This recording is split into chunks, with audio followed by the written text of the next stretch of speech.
در ناحیه میر سعید علی حمدانی در برابر رشد دیگر ساحه‌های اجتماعی و اقتصادی به ساحه کشاورزی نیز دقت مخصوص ظاهر کرده می شود. در دوام سالهای صاحب استقلالی با مصلحت و مشورت‌های متخصصان ساحه و کارکرد درست اگروتکنیک زمین در ناحیه حجم محصولات کشاورزی و باغداری مرحله به مرحله افزون گردیده ایستاده است. در جماعت دهات پنجابی ناحیه که زمین‌های کورم آبی و سیرحاصل دارد، با ابتکار صاحبکاران وطنی گرمخانه‌های دائم عمل کننده فعالیت گسترده دارند که در 4 فصل سال امکان کشت و پرورش همه گونه محصولات را به راه می‌مانند. در ناحیه میر سعید علی حمدانی به ساحه کشاورزی دقت اولین درجه داده می شود.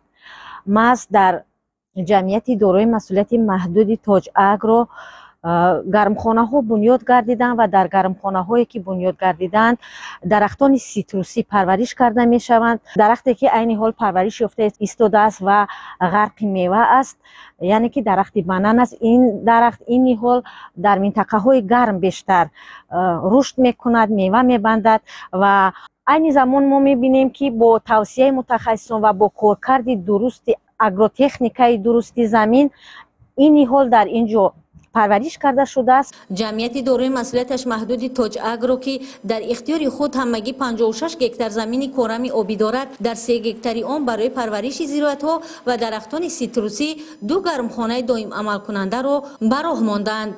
عین حال در گرمخانه ها پرورش درختان گرمیدوز و سیتروسی از قبیل بنان، مانگو، ماندارین، لیمو، پیتاخای، افلیسون، آووکادو با توصیه متخصصان ساحه به راه مانده شده است که دوام 2 سال می شود از آنها حاصل دلخواه به دست می آورند. تجربه کارشناسان و متخصصان ساحه سیتروس پروری در این گرمخانه ها نشان داد که با مهیا ساختن چنین امکانیت ها پرورش همه درختان گرمیدوز را به راه ماندن ممکن است و این نوع میوه ها در داخل و خارج کشور نرخ گران داشته طرز و اصول پرورش و نگاه و بین مخصوص را طلب می نماید. در این گرمخانه های دائم عمل کننده ساکنان محلی با جای کاری دائمی و موسمی و معاش خوب تامین می باشند.